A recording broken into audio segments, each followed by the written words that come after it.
এটুৱে প্ৰভুৰ মায়া আৰু এতিয়া এই যে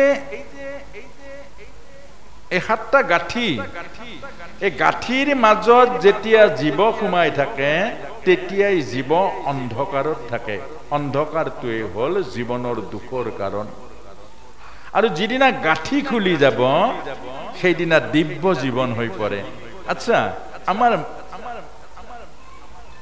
আমাৰ মনবোৰ এতিয়া চাবচোন প্ৰভু মস্ত আমি এতিয়া হাঁহিটো অলপ অলপ পাহৰি গৈছোগে এতিয়া চাবচোন মুখবোৰত আনন্দ নাই হাঁহি নাই কেলে নাই বাৰু মুখবোৰত আমাৰ যেটো উজ্জ্বল হ'ব লাগিছিলে আমাৰ আনন্দৰ অংশ আমি আনন্দময় মূৰ্তি হ'ব লাগিছিলে আমাৰ আনন্দটো কেলে নাই আনন্দ কেলে নাই অৰ্থাৎ আমি প্ৰত্যেকে বন্দী হৈ আছো গাঁঠিৰ মাজত সব গাঁঠি লাগি আছে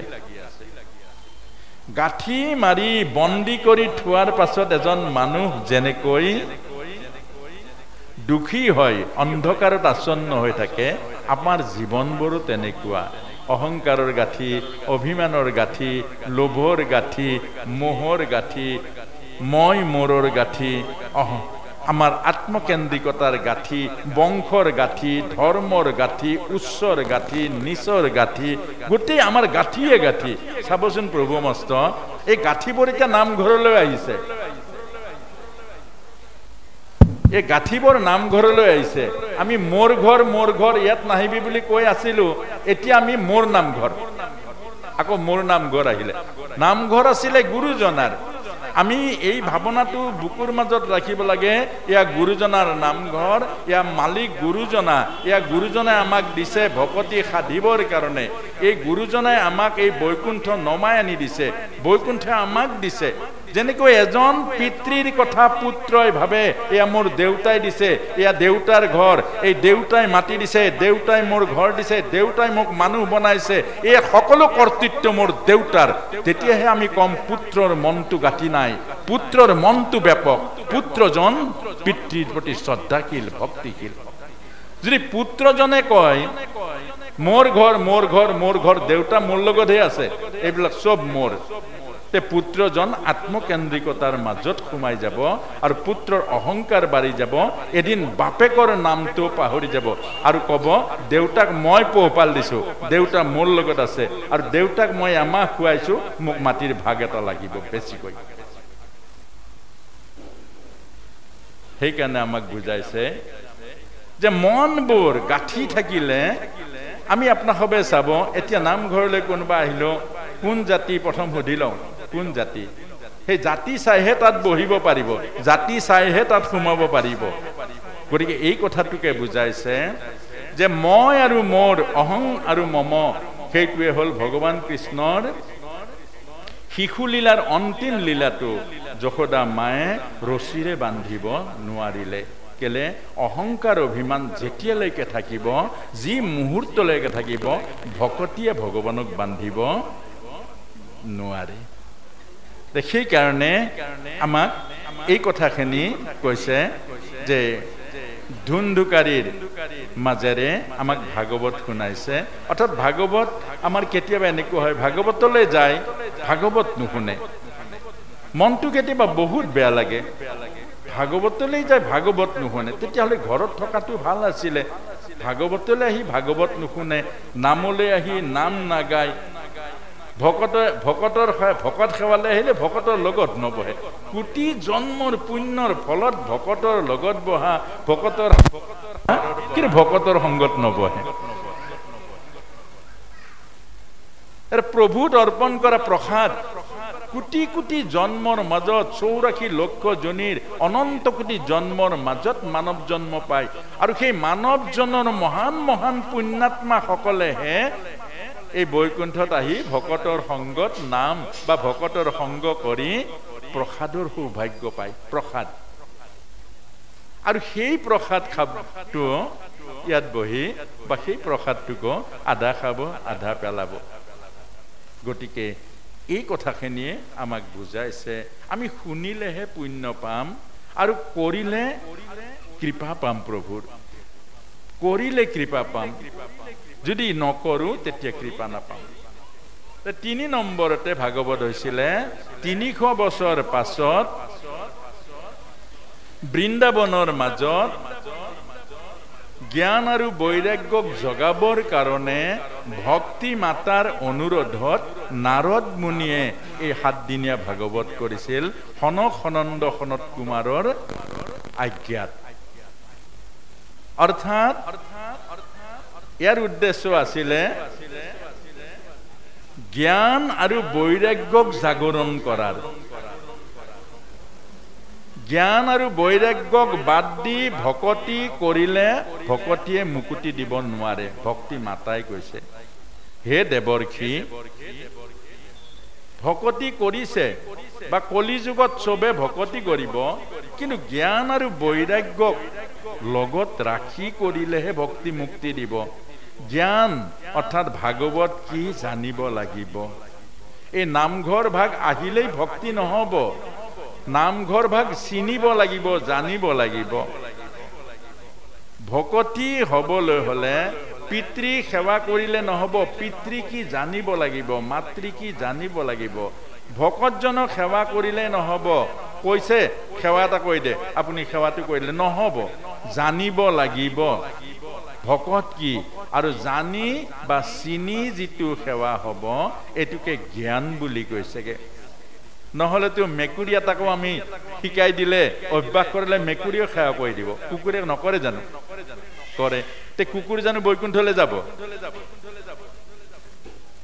তাক শিকাই দিলে তো সি শিকিব কিন্তু বৈকুণ্ঠলৈ বা ভকতি তাৰ নহব কেলে সি নাজানে এইকাৰণে আমাক কৈছে এইটো জানিব লাগিব বৈৰাগ্য মানে বেয়াটো এৰিব লাগিব ভালটো ধৰিব লাগিব বেয়া এৰিব লাগিব ভাল ধৰিব লাগিব অৰ্থাৎ প্ৰসাদ নামঘৰত প্ৰসাদ ছটিওৱা মুখৰ পৰা জুঠা উলিয়াই কুঁহিয়াৰ সবাই ইয়াত নামঘৰৰ মজিয়াত পেলাই থৈ যোৱা প্ৰসাদক অপব্যৱহাৰ কৰা এইটো যে পাপ এইটো জানিব লাগিব নহলে নজনাকে বহুতে পাপ কৰে আমি নজনাকে সব পাপবোৰ কৰো আৰু জ্ঞান নলওঁ আমি এইটো ডাঙৰ কথা আৰু বৈৰাগ্য মানে নামঘৰত চাহ খাওঁ তামোল খাওঁ নামঘৰত বহি ভকতে আমনি পোৱা কাম নকৰিব একবাৰ উঠি একবাৰ নুঠিব নামঘৰত ওচৰজনক খুচকে কথা নাপাতিব এইবাৰ এৰিব লাগিব নেৰিলে কি হ'ব পাপ হ'ব অৰ্থাৎ নামঘৰত আহি আধ্যাত্মিক পৰিৱেশ নষ্ট কৰাজন অপৰাধী হয় বৃন্দাবনত গলে যদি তাত বৃন্দাবনৰ মৰ্যাদা ভংগ কৰে তেতিয়া তাতো মহাপাপ হ'ব নৰকত যাওক নৰকত যদি ভুল নকৰে তাতো ভগৱানৰ নাম লয় নৰকৰ জীৱ উদ্ধাৰ হ'ব কেলে এই কথাটোৱে আমাক বুজাইছে বৈৰাগ্য বেয়াটো সদায় এৰিব লাগিব ভালটো ধৰিব লাগিব এই দুইটা কথাৰে আমাৰ 7 দিনীয়া শ্ৰীমদ ভাগৱতৰ এই কথাখিনিয়ে আমাক আৰম্ভ হৈছে আৰু তেতিয়াৰ পৰা এই শ্ৰীমদ ভাগৱত আমাৰ চলি আছে আৰু সেই প্ৰথম ভাগৱত আহিছিলে পদ্মকল্পত আগতেতো বৈকুণ্ঠত আছিলে ভাগৱত বৈকুণ্ঠত কিমান ডাঙৰ ভাগৱত আছিলে জন্মাদ্যস্য যতঃ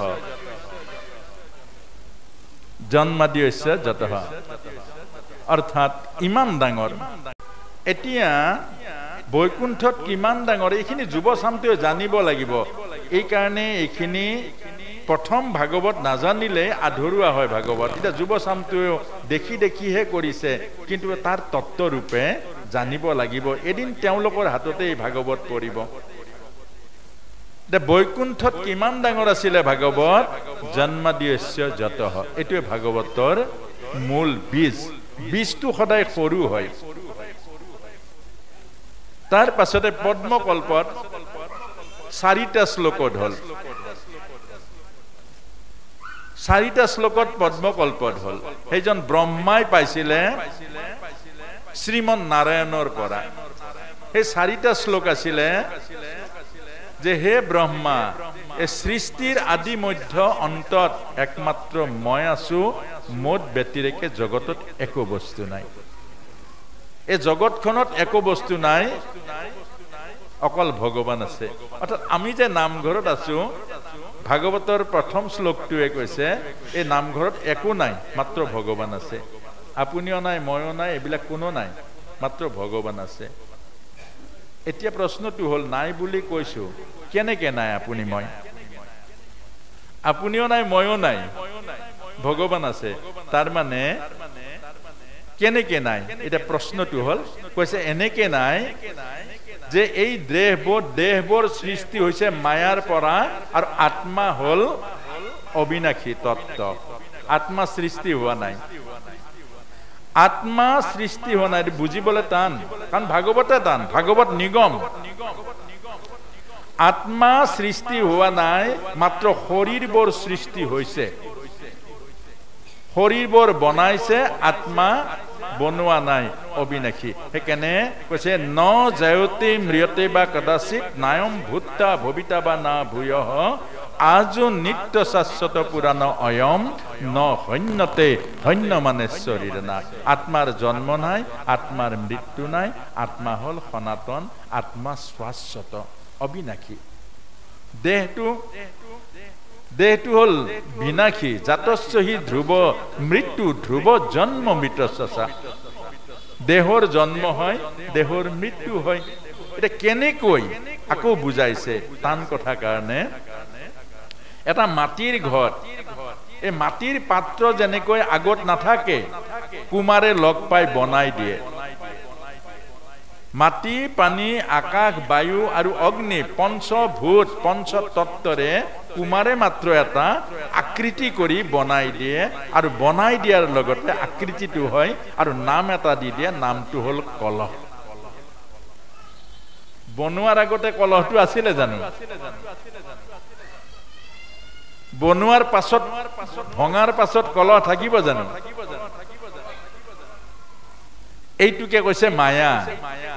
বনোৱাৰ আগত কলহ নাই, আৰু ভঙাৰ পাছতো কলহ নাই। আপোনাৰ ঘৰলৈ অহাৰ আগত ল'ৰাটো আপোনাৰ পুত্ৰ নাছিল, আৰু এদিন ল'ৰাটো আপোনাৰ পুত্ৰ হৈ নাথাকে, মাত্ৰ মাজত আপুনি মোৰ ল'ৰা কৈ থকা, এইটোৱে মায়া। আগতো নাছিলে, পাছতো নাথাকে, কিন্তু মাজত এইকণ যিকণ আছে সেইকণে হ'ল মায়া। মায়া মানে যিটো মিছা, যিটো নহয়, যিটো হয় বুলি ভাবো, যিটো সঁচা বুলি ভাবো, এইটোৱে হ'ল পদ্মকল্পৰ মাজেৰে আমাক শিকাইছে। আৰু আমি তৃতীয় শ্লোকটো হ'ল যে মোৰ মায়াক অতিক্ৰম কৰিবলৈ হ'লে সৎসংগলৈ আহক, সৎসংগত সৎ কথা শুনক। সৎসংগ মানে হ'ল য'ত সৎ আলোচনা হয়। সৎ মানে হ'ল আত্মা, অসৎ মানে হ'ল দেহ। য'ত দেহৰ আলোচনা হয় সেয়া অসৎ সংগ। দেহৰ সুখ ভোগ, দেহৰ ক্ষুধা তৃষ্ণা, দেহৰ কামনা বাসনা, সেইবোৰ অসৎ সংগ, তাত সংগ নকৰিব। তাৰ পৰা আত্মাক পাহৰি যাব, আত্মাৰ লগত সম্পৰ্ক হেৰাই যাব। আৰু আত্মাক যেতিয়া পাহৰিব, আত্মাৰ লগত যেতিয়া সম্পৰ্ক নোহোৱা হৈ যাব, তেতিয়া আত্মা গুণবোৰৰ পৰা আমি জীৱই হেৰাই পেলাব, জীৱ বিচ্ছিন্ন হৈ যাব, তেতিয়া জীৱন নৰকলৈ যাব। এইটোৱে কথা কৈছে। জীৱই যেতিয়া আত্মাৰ সম্পৰ্ক বাদ দিব, জীৱই যেতিয়া আত্মাৰ সম্বন্ধক এৰি দিব, তেতিয়া জীৱ নৰকলৈ যাব। নৰক মানে কি? গাহৰিৰ শৰীৰ পাব, কুকুৰৰ শৰীৰ পাব, তাতকৈ আৰু কি নৰক বাকী থাকিব? এইখিনিকে আমাক কৈছে। আৰু তাৰ পাছতে আমি অকণমান ভাগৱতৰ, এই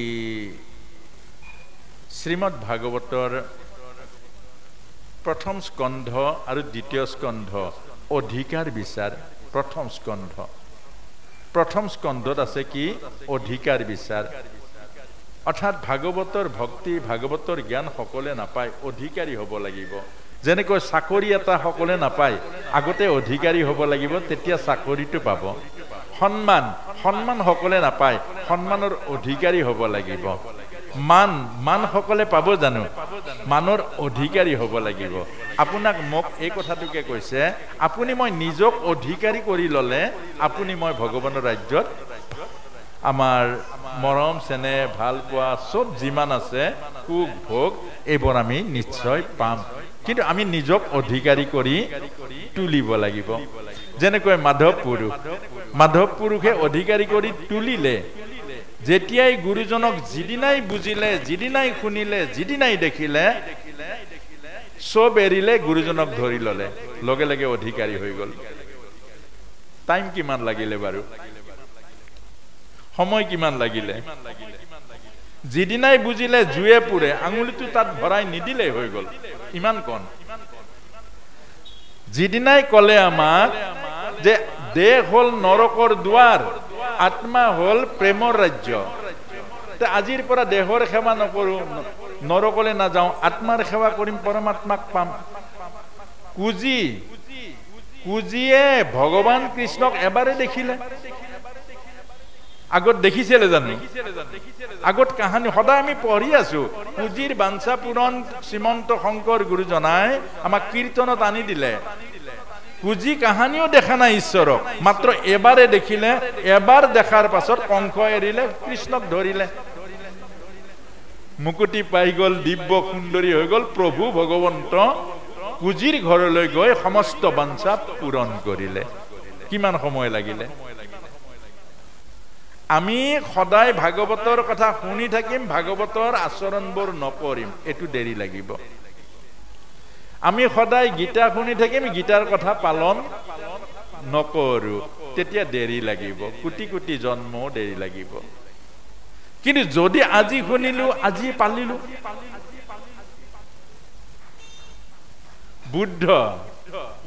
বুদ্ধই এবাৰে দেখিলে মৰা মানুহ দেখিলে বেমাৰী দেখিলে জীৱনৰ সমস্যা দেখিলে এবাৰে দেখিলে মাত্ৰ আৰু সেইবাৰে এৰিলে নিজৰ পত্নীক এৰিলে নিজৰ পুত্ৰক এৰিলে আৰু বুদ্ধত্বৰ কাৰণে ওলাই গল লগে লগে বুদ্ধ অমৰ হৈ গল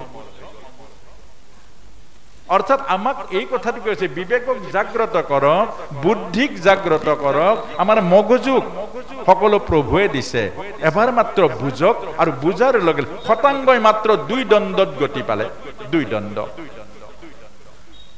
দণ্ড গতি পালে অৰ্থাৎ বুজি পালে বুজি পোৱাৰ লগে লগে গতি আৰম্ভ কি বুজি পালে মই দেহ নহয় মই আত্মা মই পৰমাত্মাৰ সন্তান দেহ হল জন্ম মৃত্যুৰে ভৰা ই মৃত্যুৰ চিতালৈ যাব যি দেহটো মোৰ কৰি আছো ই এদিন চিতাত উঠিব এমুঠি চাই থাকিব এটো সত্য নহয় সত্য হল আত্মা আৰু সেই আত্মা হল পৰমাত্মা ইমানটো বুজিলেই হৈ গল আৰু বেলেগ কি বুজিব লগা আছে এত না যুক্তি আছে না তৰ্ক আছে না কি আছে মাত্ৰ বুজিলে হল প্ৰভুৱে কৈছে সংসাৰখনক ধৰি নাৰাখিবা কেলে সংসাৰ নাথাকে আপোনাৰ লৰাটো কেঁচুৱাত ধৰি ৰাখিব সি ডেকা হলে ধৰি ৰাখিব পাৰিব সি নাথাকে আৰু কিছুদিন পাছত আপুনি মোৰ নকৰিব সি এদিন বোৱাৰীৰ হৈ যাব সি এদিন তাৰ নিজৰ ল'ৰা ছোৱালীৰ হৈ যাব এদিন তাৰ সংসাৰ হৈ যাব তাৰ নিজা এখন এইবোৰ ধৰি ৰাখি কাক ৰাখিব আপুনি বয়সক ধৰি ৰাখিব নে যৌৱনক ধৰি ৰাখিব নে শৰীৰক ধৰি ৰাখিব এইবোৰ কাকো ধৰি ৰাখিব নোৱাৰে এইটোকে কৈছে বুজক গলে দিছে এবাৰে বুজক আৰু যিদিনা বুজিলে সিদিনাই ওলাই যাব সংসাৰৰ পৰা অৰ্থাৎ কাক ধৰিব লাগে কাক এৰিব লাগে এইটো ভাগৱতে আমাক শিকাইছে আত্মাক ধৰক শৰীৰক এৰি দিয়ক শৰীৰ সদায় নাথাকে যিটো নাথাকে যিটো এদিন নষ্ট হৈ যাব যিটো এদিন সঁচাই মোৰ পৰা আঁতৰি যাব তাক খামুচ মাৰি ধৰি থাকি যিটো থাকিব সেই থাকিবটোৱে আত্মা আৰু সেই থাকিবটোৱে জীয়াই ৰাখিছে সেই থাকিবটোৱে আমাক জীয়াই ৰাখিছে প্ৰেম দিছে কৰোণা দিছে হৃদয়ৰ প্ৰেম ভাল পোৱা অনুভৱ দিছে সেই থকাটো যিটোৱে প্ৰেম দিছে কৰোণা দিছে জীৱন দিছে যিয়ে আমাক সংসাৰখন দেখুৱাইছে সেইজনক বাদ দি আমি যিয়ে দুখ দিব অহংকাৰ যি আমাক অভিমান এইটোৱে দুখ দিব কষ্ট দিব জীৱনটো নৰকলে নিব সেইটোক আমি বন্ধু পাতি লৈ আমি যদি যিয়ে প্ৰিয় বন্ধু যিজনে কল্যাণ কৰিব সেইজনক বাদ দিলে আমাৰ সেইকাৰণে আমাক কৈছে দেহটোৰ চিন্তা আমি 24 ঘণ্টাত কিমান কৰো আত্মাৰ চিন্তা কৰো জানো আত্মাৰ চিন্তা আমি কৰো জানো দিনটো আধা ঘণ্টাও নকৰো 24 ঘণ্টাই দেহৰ চিন্তা কৰো আত্মাৰ চিন্তা আমি নকৰো এইটোৱে আমাৰ মূল বস্তুটো হল এইটোৱে ভাগৱতে আমাক এইটোৱে শিকাইছে যে আত্মাৰূপী পৰমাত্মাৰ চিন্তা কৰিলেহে আমি জীৱন সুন্দৰ পাম। আৰু শেষত গৈ ভাগৱত সামৰিছে যে পৰীক্ষিত মহাৰাজৰ ভাগৱত সুখদেৱ সুধিছিলে যে পৰীক্ষিত তোমাক মই সম্পূৰ্ণ ভাগৱত শুনালো, তুমি মোৰ ওচৰত আহিলা, ভাগৱত শুনিলা, এতিয়া কোৱা। তেতিয়া পৰীক্ষিত মহাৰাজে কৈছে এটা তক্ষক কেলে কোটি কোটি তক্ষক আহিলেও মোৰ এতিয়া ভয় নাই। তাৰ মানে কি বাৰু?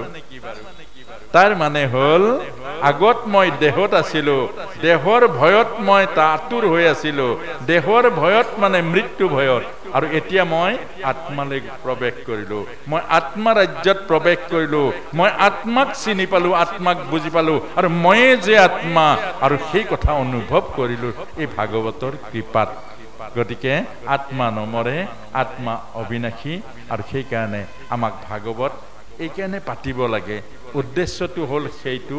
গতিকে এইখিনিকে আমি আজিৰ এই পবিত্ৰ ভাগৱতৰ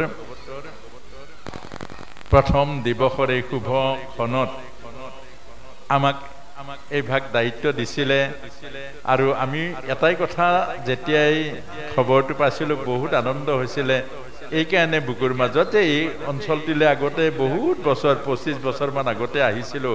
মই প্ৰায় 15 বছৰ নাহৰকটীয়া অঞ্চলটোত সোমাই আছোঁ, আৰু সেইকাৰণে এই সুযোগটো দিয়াৰ কাৰণে মই বহুত আনন্দিত হৈছোঁ আৰু উদ্যোক্তাসকলৰ প্ৰতি গভীৰ শ্ৰদ্ধা আৰু কৃতজ্ঞতা জনাইছোঁ। আৰু আপোনাক মাত্ৰ এটা অনুৰোধ কৰিছোঁ যে পাতিব লাগে কাৰণে বা পাতি আছোঁ কাৰণে পাতি থাকিম, এইটো অকণমান আপোনালোকৰ চৰণত ধৰি এইটো মিনতি জনাইছোঁ। দোষ নধৰিব, মই আপোনালোকৰ বুকুৰ মাজৰে এজন। যে এই কিয় পাতিব লাগে, কেনেকৈ পাতিব লাগে, আৰু কেনেকৈ পাতিলে ইয়াৰ পৰা মহাফল প্ৰাপ্তি হয়, এইটো কেলে এইটোক বাদ দিলে আমি পাতি থাকিম, কিন্তু আমাৰ সময়টো ৰৈ নাথাকে, বয়সটো ৰৈ নাথাকে, আৰু সময় আৰু বয়সে আমাক জীৱলৈও শিকায়, মৰিবলৈও শিকায়। সময়ৰ বালিত যেতিয়া মানুহ জীয়াই থাকে আৰু সময়ৰ বালিত মানুহ মৰে, কিন্তু সময়ক সঠিকভাৱে যিজনে ধৰি ৰাখে সেইজনে জীৱনক ধৰি ৰাখে, অমৰত্ব পায়, আৰু সঠিকভাৱে ধৰি ৰাখিব নোৱাৰিলে তেওঁলোকৰ জীৱনটো অথলে যায়। এইটো আপোনালোকে প্ৰমাণ কৰি চাব পাৰে। 80 বছৰীয়া এজন দেউতাক সোধক যে প্ৰভু বা ককা আপুনিতো যাবৰ হ'ল, সঁচাকে যাবৰ হ'ল। কেতিয়াবা কোনোবাই যাবৰ হ'ল বুলি ক'লে অকণমান খঙো খায়, কিন্তু আচলতে কিন্তু যাবৰ হ'ল। গতিকে আপুনি কি লৈ যাব? এই যে 80 বছৰ মানৱ জীৱন লাভ কৰিলে, 80 বছৰ, এতিয়া 80 বছৰত আপুনি কি লৈ যাব? আজিলৈকে মই যাকেই প্ৰশ্ন কৰিছো চবে এটা কথাই কয়, বোপাই বোলে ক্ষমা প্ৰভু, ইয়াত একো নাই, যাব লাগে, ইয়াত যাব লাগে, ইয়াত একো নাই। আচ্ছা, একো নাই যেতিয়া আপুনি কলৈ যাব? এতিয়া প্ৰশ্নটো হ'ল আপুনি ঠিক আছে বাৰু, একো নাই, আপুনি যাব কলৈ? এক পইচা নহলে গুৱাহাটী যাব নোৱাৰে গাড়ীত, যাব কলৈ? এই কথাটোকে আমাক ভাগৱতে কৈছে, ভুল নকৰিব। জীৱনৰ মূল্যৱান সম্পদ পৰি আছে এই ভাগৱতৰ মাজত, জীৱনৰ আধ্যাত্মিক সাধনাৰ মাজত। কুকুৰ মেকুৰীয়ে সাধন কৰিব নোৱাৰে, মানৱ শৰীৰত সাধন হয়। মানৱ শৰীৰত সাধনাৰ দ্বাৰা প্ৰাপ্তি হয় অমৰত্বৰ বীজ। এইটোৱে হ'ল ভাগৱতী ভক্তি। মানৱ শৰীৰৰ মাজত অমৰত্বৰ বীজ সোমাই আছে এই ভাগৱত সাধনা, ভক্তিৰ সাধনা বা ভগৱন্তৰ গুণনাম। গতিকে এইকণ অন্তত আমি অৱহেলা নকৰি পৰকালৰ বিদ ৰূপে, এই কালততো আপোনালোকে জানে কি পালে চব মিছা। এতিয়া মানুহে একুৱাগাৰ্ডৰ পানী খাইছে, টাইলছ মাৰ্বল পাথৰ লগাইছে, পদূলিয়ে গাড়ী ৰখি আছে, কিন্তু কোনোবাই শান্তি পাইছে নাই? এতিয়া প্ৰশ্নটো হ'ল এইটো, এতিয়া শান্তিটো পাইছে নাই? এতিয়া 60 ঘৰ পিতৃ মাতৃয়ে পুত্ৰ কন্যা শত্ৰু ৰূপে থিয় দিছে, নীৰৱে চকু পানী টুকিছে। যিখন ঘৰত পুত্ৰ কন্যা আজ্ঞাবাহী নহয়, যিখন ঘৰত স্বামী ভাৰ্যাৰ আধ্যাত্মিক সম্পৰ্ক নাই, সেইখন ঘৰত সুখ আৰু শান্তি। গতিকে এইখিনিকে আমাক কৈছে যে অন্তত এতিয়াও সময় আছে যে ভাগৱতে আমাক যিখিনি দিছে, ভাগৱত হ'ল সাধনা, দ্বিতীয় স্কন্ধ ভাগৱত হ'ল সাধন ক্ৰম। দ্বিতীয় কন্ধত আমাক সাধন শিকাব দিছে, অকল শিকাব দিছে। সাধন আমি কেনেকৈ কৰিম? পিতৃ দেৱ ভৱ, মাতৃ দেৱ ভৱ, অৰ্থাৎ আমি যে প্ৰথমতে কৈছিলো যে চৰণৰ পৰা আৰম্ভ হৈছে। এতিয়া প্ৰশ্নটো হ'ল, প্ৰথম চৰণ পিতৃ মাতৃৰ, প্ৰথম চৰণ হ'ল পিতৃ মাতৃৰ। মই আৰু বেছি সময় নলওঁ, আই মাতৃসকলক বাৰু এটা প্ৰশ্ন কৰিছো। সঁচা কথা, আপোনাসৱৰ ঘৰত, গৃহত পুত্ৰ কন্যাই পিতৃ মাতৃ ৰাতিপুৱা উঠি সেৱা কৰেনে বাৰু? একেবাৰে সঁচা কথা, বৈ নামঘৰ আছে। যদি পিতৃ মাতৃৰ চৰণ সেৱা নকৰে, প্ৰথম চৰণক অতিক্ৰম কৰিলে নেদেখা ভগৱানৰ চৰণ কেনেকে পাব পাৰে? এইটো LP স্কুল নপঢ়াকৈ সি PhD কেনেকৈ পাব পাৰে?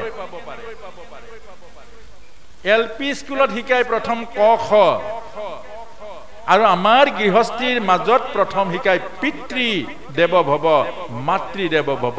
পিতা আৰু মাতা দেখা ভগৱান, পিতৃ মাতৃ হ'ল দেখা ভগৱান।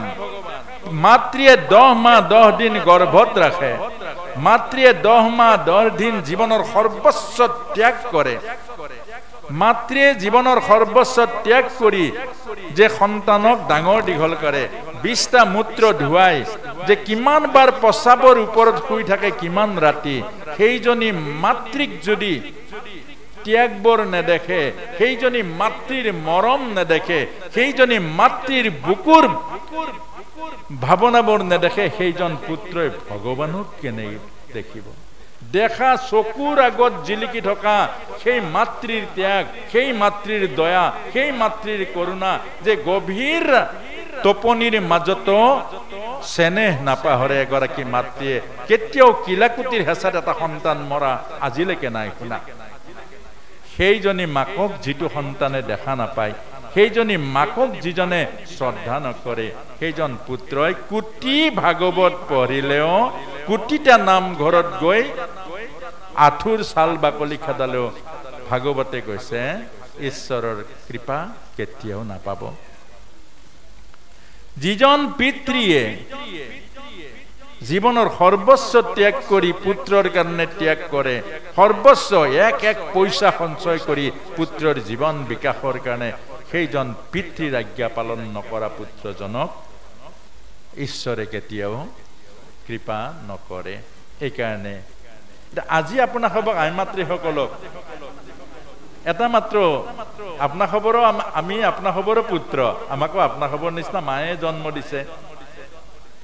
আপোনাসৱৰ সন্তানবোৰৰ যদি জীৱন বিচাৰে, যদি সিহঁতৰ ভৱিষ্যত সুখ বিচাৰে, যদি আধ্যাত্মিক সুখ বিচাৰে, আজি অন্তত, কালি অন্তত, আজিতো গ'লে আৰু কালি ৰাতিপুৱা সেই পিতৃৰ ওচৰত লৈ যাব। আপোনাৰ ল'ৰাটো ছোৱালীটো লৈ যাব, লৈ যাই ক'ব, বোপায়ো অ' মা, মই কালি ভাগৱতত শুনিলো, মই ভাগৱতত শুনিলো পিতৃ মাতৃৰ চৰণক বাদ দি ঈশ্বৰৰ কৃপা নাপায়। পিতৃ হ'ল দেখা ভগৱান, আৰু মোৰ কাৰণেও স্বামী গুৰু।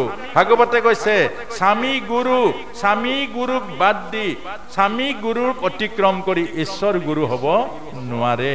গতিকে সেৱাৰ মাজেৰেহে সেৱা পায়।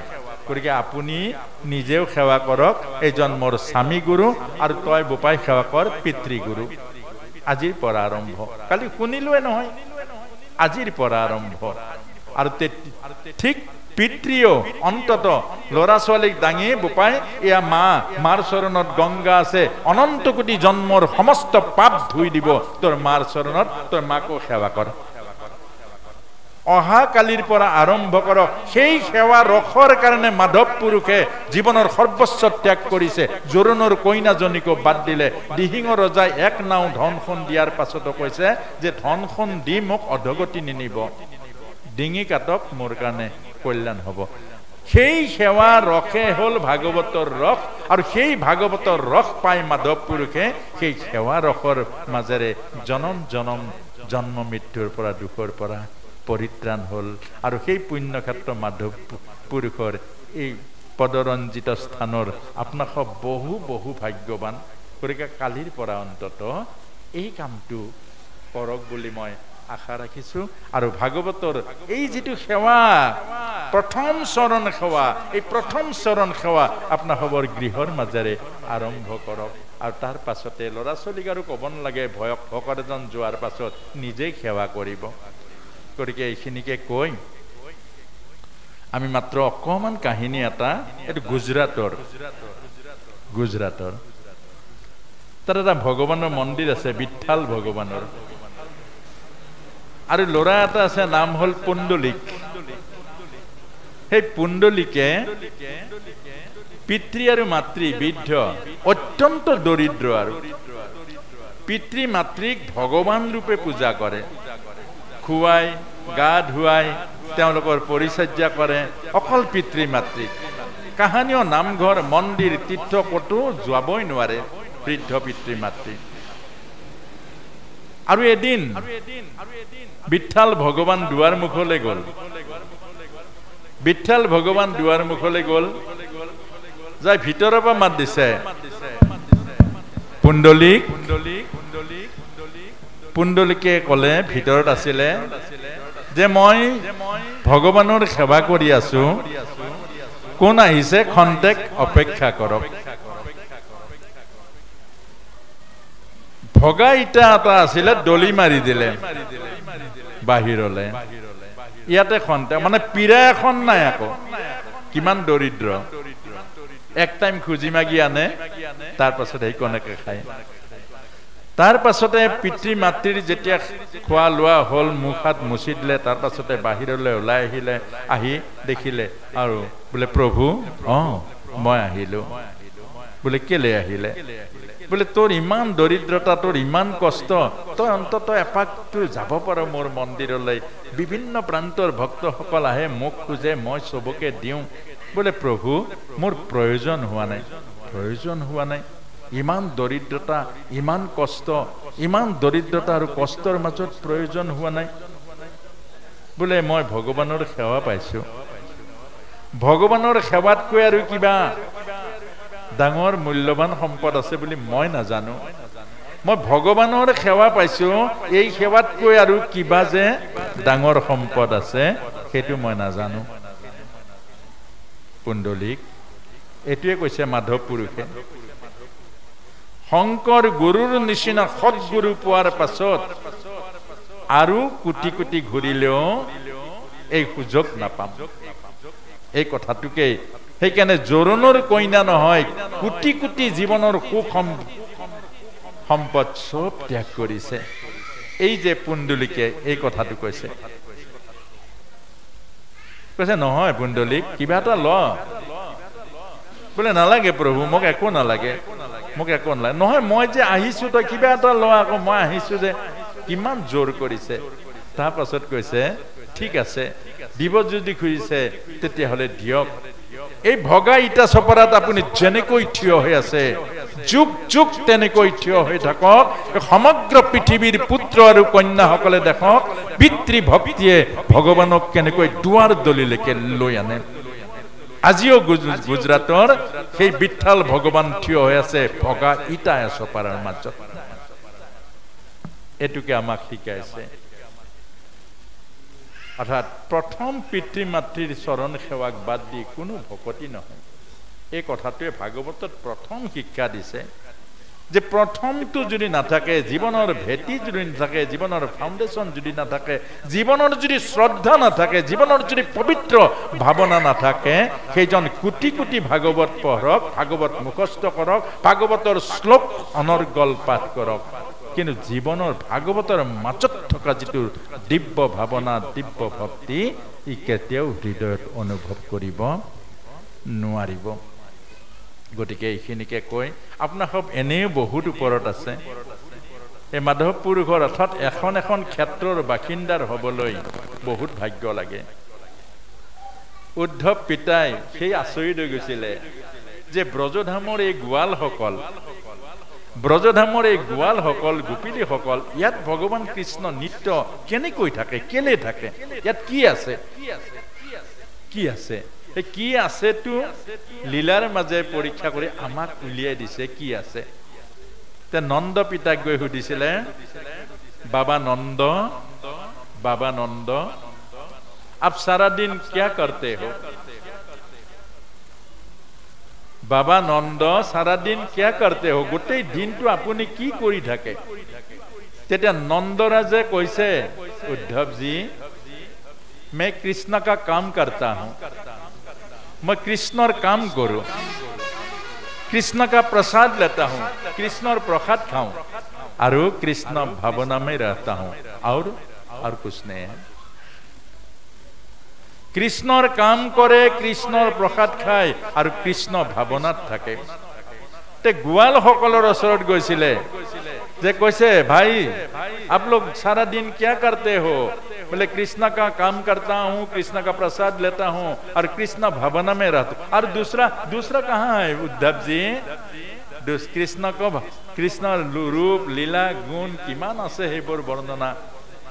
অৰ্থাৎ সেইকাৰণে আপোনাক হ'বও যদি অকল মাধৱ পুৰুষৰ গুণ লীলা ইয়াৰ মাজত থাকে, দেখিব আপোনাৰ এই থান আৰু অধিক পবিত্ৰ হ'ব। আমি পুৰীলৈ গৈছোঁ, পুৰীত সকলোৰে মনত এটাই মাৰ জয় জগন্নাথ, বেলেগ একো চিনি নাপায়। পুৰীত ঘৰে ঘৰে অকল জয় জগন্নাথ আৰু বেলেগ নাই, মুঠব জয় জগন্নাথ। বৃন্দাবনত যাব ৰাধে ৰাধে ৰাধে ৰাধে ৰাধে বেলেগ আৰু নাই, ৰাধে ৰাধে ৰাধে ৰাধে আৰু বেলেগ একো নাই। আৰু আমাৰো এইটো মহান সৌভাগ্য আজি অন্তত মাধৱ পুৰুষৰ আদৰ্শ সেৱাৰ যিটো ৰস, আজি সেৱাৰ যিটো ৰস, যে ভকতৰ সেৱাৰ যিটো ৰস, যে সেই ৰসটো পাবলৈ হলে পিতৃ মাতৃৰ চৰণৰ পৰা আৰম্ভ হ'ব লাগিব। PhD কৰাৰ যিটো ব্যক্তিত্ব, যিটো শিক্ষাৰ মৰ্যাদা, সেইটো অনুভৱ কৰিবলৈ হলে LP স্কুল, হাই স্কুলৰ পৰা হ'ব লাগিব। সেইকাৰণে আপোনাক সবকো এই কথাটো পুনৰ কৈছো, আপোনাক সকলো ভাগ্যৱান। গতিকে অন্তত আজি আপোনাক সবে যে কৈছে পুত্ৰ কন্যাসকলে সেৱা নাই কৰা বুলি, অৰ্থাৎ সেৱা নকৰিলে মাধৱ পুৰুষৰ থানৰ মৰ্যাদাই হানি হ'ব। মাধৱ পুৰুষে শিকাইছে সেৱাৰ মাজত যিমান ৰস আছে ভগৱান প্ৰয়োজন নাই, বৈকুণ্ঠতকৈও অত্যন্ত আনন্দদায়ক। আৰু সেইটোৱে জীৱনৰ পৰিপূৰ্ণতা হ'ব, সেৱা ৰস। আৰু সেই সেৱা ৰসে আজিৰ পৰা যিসকল আই মাতৃসকল আহিছে, লাজ নাই, আজি জানিছে, আজিৰ পৰা আৰম্ভ কৰক।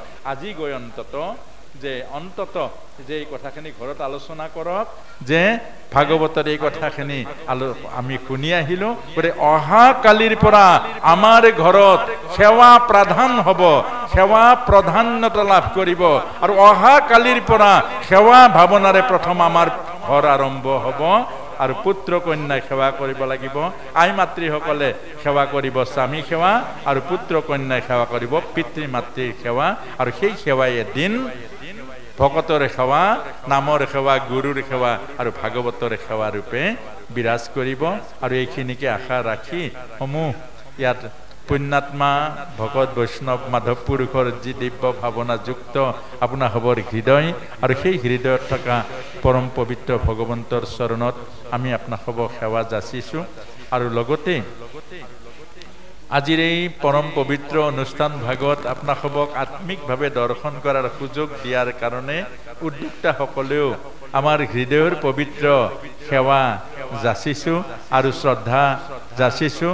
লগতে আশা কৰিছোঁ এই তিনিদিনীয়া কাৰ্যক্ৰম যাতে সুন্দৰ হয়, মধুৰ হয়, আনন্দময় হয়, এইখিনিকে আশা ৰাখি আজি আমাক দিয়া দায়িত্বভাগ যিকণ পালন কৰোঁতেই আচলতে কম সময়ৰ মাজত ভাগৱতৰ সমুদ্ৰটো ভাগৱতৰ ভক্তিলে এইকাৰণে যোৱাৰ প্ৰয়োজন নাই বুলি ভাবিছোঁ। আপোনালোকে পাঠৰ মাজতেই ভক্তিখিনি পাব আৰু সেইকাৰণে মই মাত্ৰ ভাগৱতৰ দৰ্শনখিনি বা ভাগৱতৰ তত্ত্বখিনি আৰু ভাগৱতৰ ৰহস্য মানে হ'ল আচৰণ কৰিলে পোৱা অনুভৱটো, সেইখিনিকে ক'বৰ কাৰণে অকণমান সজাই পৰাই যত্ন কৰিলোঁ।